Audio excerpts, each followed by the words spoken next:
पहला सवाल, क्या है ये खोज और कैसे करेगी इंसानों की उम्र लंबी? बर्मिंघम स्थित अल्बामा विश्वविद्यालय के शोधकर्ता स्टीफन ऑस्टेड को तो इस बात का पूरा यकीन है कि इंसानों की उम्र कई सालों तक बढ़ सकती है। वो मानते हैं कि वैज्ञानिक तेजी से बुढ़ापे के जैविक रहस्यों को सुलझाने में लगे हुए हैं। वे उन कोड्स को डिकोड कर रहे हैं जो हमारी कोशिकाओं को बूढ़ा बनाते हैं। वैज्ञानिकों ने जो सबसे रोमांचक खोज की है वो है सिर्टुइन नामक जीन के समूह को समझना, जिन्हें हमारे शरीर का रखरखाव और मरम्मत दल यानी मेंटेनेंस एंड रिपेयर क्रू कहा जा सकता है।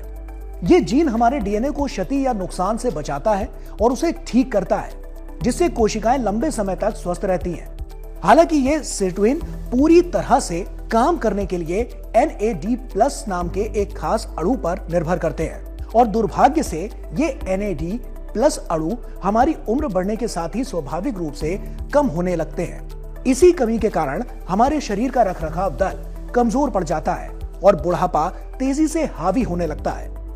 वैज्ञानिकों की खोज का सार यह है कि वे अब ऐसे तरीकों पर काम कर रहे हैं जिनसे शरीर में NAD+ के स्तर को बढ़ाया जा सके, जिससे सिर्टुइन फिर से सक्रिय हो उठे और इसके साथ ही वे शरीर में होने वाली पुरानी सूजन, जिसे इन्फ्लेमेजिंग कहते हैं, को नियंत्रित करने के लिए एंटीबॉडी विकसित कर रहे हैं। इन प्रयासों से इंसान की उम्र इस तरह लंबी होगी कि NAD+ और सिर्टुइन मिलकर डीएनए को लंबे समय तक युवा रखेंगे, जबकि सूजन को रोकने से कैंसर और हृदय रोग जैसे बुढ़ापे की बीमारियों की जड़ पर ही हमला होगा।